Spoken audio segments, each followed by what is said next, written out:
welcome to another Looney Tunes commentary. If this is your first time on the channel, consider subscribing as it helps out the channel, and give this video a like if you do like it. So this is a commentary for Flop Goes The Weasel, released in 1943. It's the 397th in the series, and it's directed by Chuck Jones. You can pretty much only find it on Laserdisc, and there is a good reason why it won't be on HBO Max anytime soon, I would think. But with me today are my fellow weasels, I guess. It's Blue Genocide and Austin Kelly. Say hi, guys. How you doing? I would make a joke about the South, but it might be a little uncomfortable right now, so I'm not going to. Yeah, so I'll point out right away that this does contain Southern African American stereotypes, but I akin this to what Chuck Jones was doing with Inky, where the characters just happen to be from that area, and but because of the romanticized version of the South that would be just about everywhere, like in Hollywood and radio and all that stuff, well, this is what you get. But there are no jokes at the expense of their race or anything like that. So, Right, and also I want to point out someone in your comment section said this a while ago. I don't remember who it is. I don't want to guess, but someone brought up that the Inky cartoons and all of the cartoons in the Censored 11 have been censored because they're humans. They're human caricatures, but these are all animals. So, personally, I don't think it's as bad. It's still harmful, and I don't approve of it at all. But it's not as bad as, something in like Angel Puss, where it's a human and just what I want to add to that is that we have to remember that the Censored 11 list was created well over, I would say, around 70 years ago, and of course, AAP wouldn't want to remove that many cartoons that they just bought from circulation, so they did the bare minimum that they had to remove, what people would be complaining about, aka, the Censored 11. But these ones pass by because, we can get away with this. They're animals.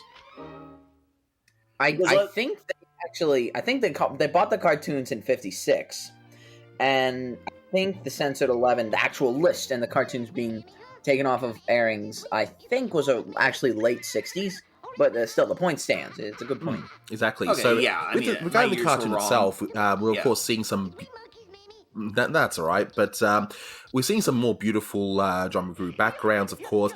But the lady that does the voice of the mother hen is Rudy Dandridge, and she was also in Uncle Tom's Cabana, which is a later Tex Avery short, and I think she even did a few voices in Cold Black. So I guess hey, they got a person of color to do the voice at the very, very least.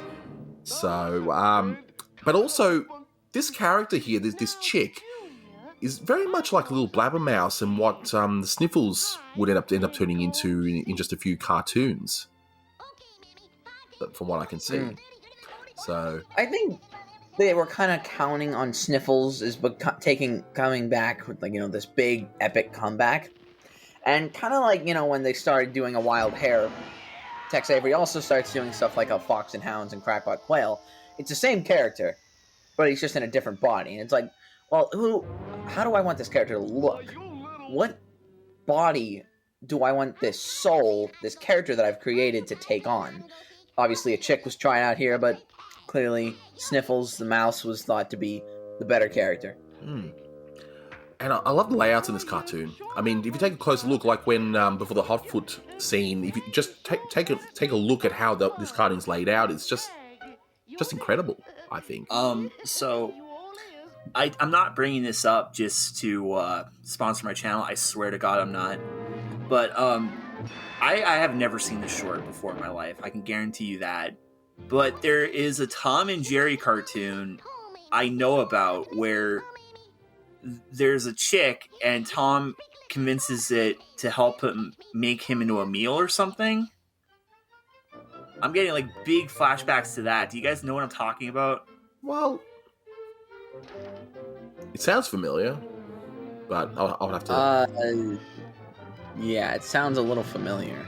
Yeah. Little Chick, they did a series of cartoons with that yellow duck later on. Little Quacker, I think, was the name, in the 50s. Yeah. They did. Yeah, that's just immediately what this is reminding me of. Mm-hmm. Oh, fair enough. Fair enough. But yeah, I mean, before watching it, before doing the commentary, I'd never seen this one before. So this one must have been removed off television circulation a while back, because I don't recall seeing it on Cartoon Network or anything like that. I mean, that's not to say it probably never did. Maybe it did, and I just never saw it. But yeah, just racial stereotypes aside, it's actually a pretty solid cartoon with some decent gags and beautiful layouts and backgrounds. And good timing, as Chuck was, starting to learn how to time his cartoons properly. This cartoon is definitely, I think it's timed decently well, as are the other cartoons that Jones was doing around the time, even if they're otherwise mediocre, like this one. Obviously Dover Boys and Draft Horse come immediately to mind. I don't know, I'm seeing red because he still looks too much like Conrad. Yeah, sure.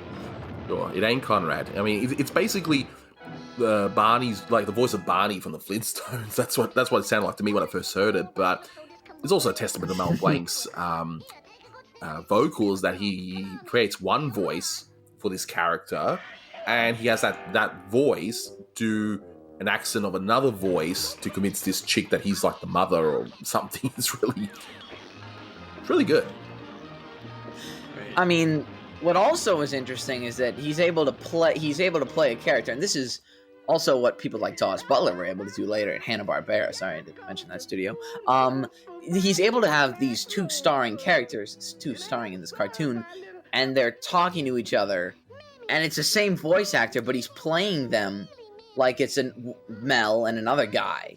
It's like the fact that you're able to play multiple characters interacting with each other really, I think, speaks about how talented you really are. Absolutely. Right. So, final thoughts. I mean, I think this one's decent, racial stereotypes aside, of course. Yeah, it's okay. Obviously, stereotypes aside, it's all right, but it's not. I'm not going to rewatch it anytime soon. Yeah, I'm probably going to forget about this one pretty much after we finish this. I do like the ending there with how there's like evidence of his. Yeah.